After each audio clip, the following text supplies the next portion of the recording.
കഴിഞ്ഞ ദിവസം ഒരു വാർത്ത കണ്ടുകൊണ്ട് അടിസ്ഥാനത്തിൽ അതിനകത്ത് ഒരു വാർത്ത, ഒരു മെയിൻ ചാനലിൽ ഒരു കാർഡ് വന്നു. ആ പോലീസ് CCTV ദൃശ്യങ്ങൾ എടുത്തു, അതിൽ ദൃശ്യങ്ങളൊന്നുമില്ല, അതിൽ കഴമ്പില്ല എന്നും പറഞ്ഞൊരു വാർത്ത വന്നു. അതിന്റെ വാസ്തവം എന്നറിയാൻ വേണ്ടി വിളിച്ചാണ് ഞാൻ. അങ്ങനെയാണെങ്കിൽ അവര് തന്നെ അന്വേഷണം നടത്തിക്കോട്ടെ. FIR അങ്ങോട്ട് ട്രാൻസ്ഫർ ചെയ്ത് കൊടുത്തേക്കാം. അവരത് അന്വേഷണം നടത്തിയിട്ട് എന്താ ചെയ്തത്. അതില് CCTV ദൃശ്യങ്ങൾ, ഈ ദൃശ്യങ്ങളൊക്കെ ഉണ്ടോ സാറേ? പിന്നില്ലേ, ആ പറയണ ഇങ്ങനെ അയാൾ ആരോപിക്കുന്ന കുറ്റകൃത്യങ്ങൾ അവിടെ നടന്നിട്ടുണ്ട്. ഉണ്ട്. പരാതിയിൽ വാസ്തവമാണ്. പിന്നെ ആ പരാതിയിൽ കഴമ്പുണ്ട്. പിന്നെ ഒരു കാര്യം ഉള്ളതെന്ന് വെച്ച് കഴിഞ്ഞാൽ അന്വേഷണം എന്ന് പറഞ്ഞത് ഇപ്പൊ നമുക്ക് ഒരു ദിവസം ചെന്ന് കൊത്തിയെടുക്കാൻ പറ്റിയ സാധനമൊന്നുമല്ല. അപ്പൊ ഈ അതിന്റെ എല്ലാം റിലേറ്റീവ് ആയിട്ടുള്ള കാര്യങ്ങളെല്ലാം അതിന് കറസ്പോണ്ടിങ് ആയിട്ട് എന്തെല്ലാം ഉണ്ടോ അതെല്ലാം നമ്മൾ ശേഖരിക്കും.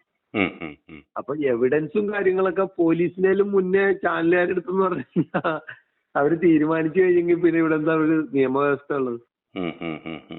സംഭവമൊക്കെ ഉള്ളതാണ്. ഇയാള് അവിടെ ചെന്നു, കയർത്ത്, സംസാരിച്ചു, പിടിവലി ഉണ്ടായി, ഇതൊക്കെ ഉണ്ടായി. പക്ഷെ അങ്ങനെ ഉണ്ടായ സംഭവത്തില് ബാക്കി അതിന് വേണ്ട തെളിവുകള് പോലീസ് മുഴുവൻ ശേഖരിച്ചുകൊണ്ടിരിക്കുകയാണ്. ഇപ്പൊ ആവശ്യമുള്ള CCTV നോക്കി പരിശോധിച്ചു.